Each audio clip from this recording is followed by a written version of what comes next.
If you're 6 months into your first job and you're already thinking, maybe I'm not good enough, it is not random. Welcome.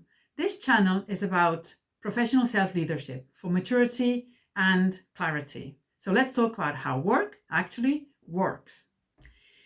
So in your first year, something shifts. What is it? You begin to question yourself in ways you didn't expect. So you suddenly start doubting yourself, even when you were confident before. You did well at university, even if you were considered capable and you actually believed that. So there's nothing wrong with you. Somewhere between month 3 and month 12, something shifts. You begin to question, am I actually good enough? Am I progressing fast enough? Do they regret hiring me? Why does this feel harder than it should? So let me say this clearly. Self-doubt in your first year is common, and it doesn't automatically mean you lack ability. It often means your environment has changed faster than your internal stability. In education, as you know, performance is structured. So you know what success looks like. You know when you're done well. You know when you're being assessed.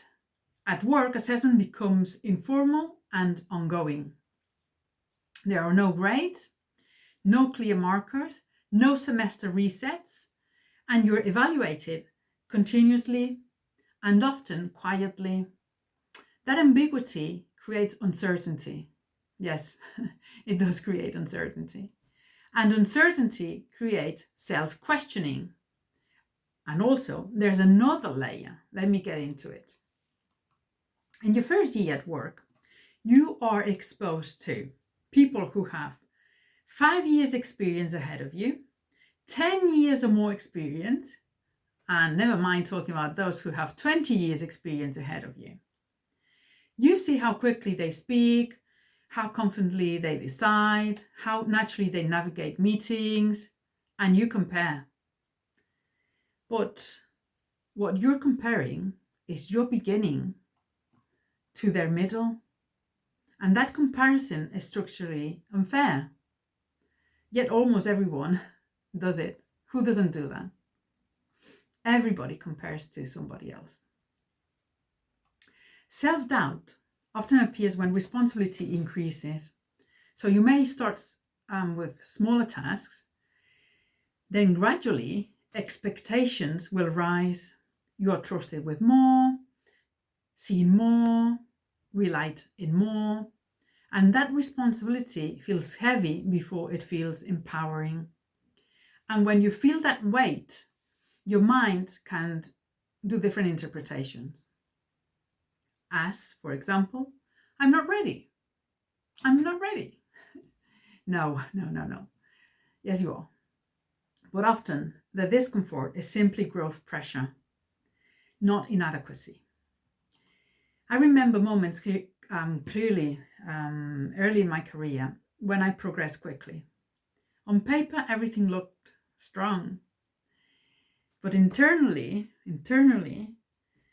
I had to step up repeatedly. My struggle was big. It was big. And I think a lot of people experience it. There were decisions to make,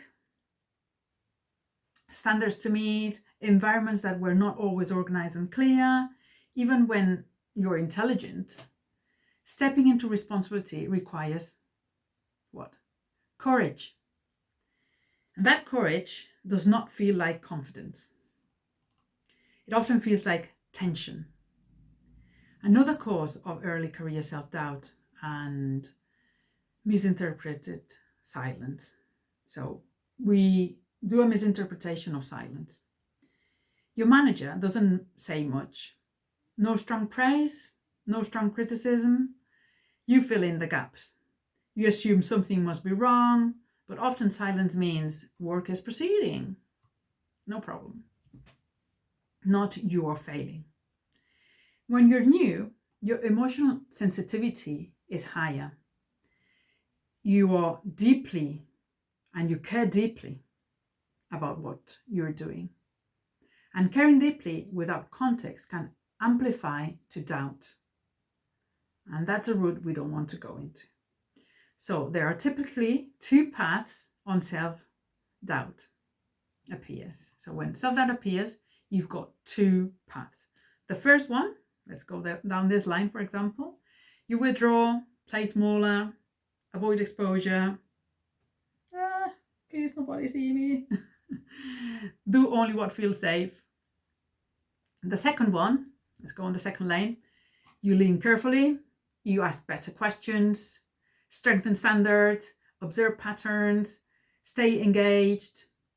Self-doubt is not the enemy. This is information. It tells you you're in unfamiliar territory, and that's why you self-doubt. But unfamiliar does not mean impossible. It means developmental. You just develop. You'll have to grow. So let's also name something else honestly. In your first year, you're forming your professional identity. And not only on your first year, years to come. But your first year is the starting point. You're asking, what kind of professional am I? How do I respond to pressure? Do I hold standards? Do I avoid difficulty? Those questions create internal friction. And friction is uncomfortable. But friction builds capacity. Over time, if you stay engaged rather than withdrawing, something changes. Situations that once triggered doubt become manageable. Feedback becomes less personal. Responsibility feels better and steadier. Confidence becomes quieter, not because you eliminated doubt, but because you build stability alongside it. If you're in your first year right now and questioning yourself more than you expected, pause before concluding that you're inadequate. Instead, ask yourself, what am I being exposed to that I have not encountered before? What is this? Kind of like, what is this book? What standards am I still learning? Which ones are you learning? What patterns am I still decoding?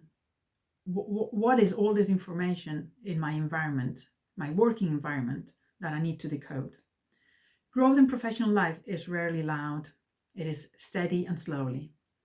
And it is incremental, so it increments. Self-doubt often appears at the edge of development, not at the edge of failure. Clarity is the beginning. Practice is what makes and creates change. If you want to become a professional self-leader and join me in my mentorship, you will find the link below. I see you there.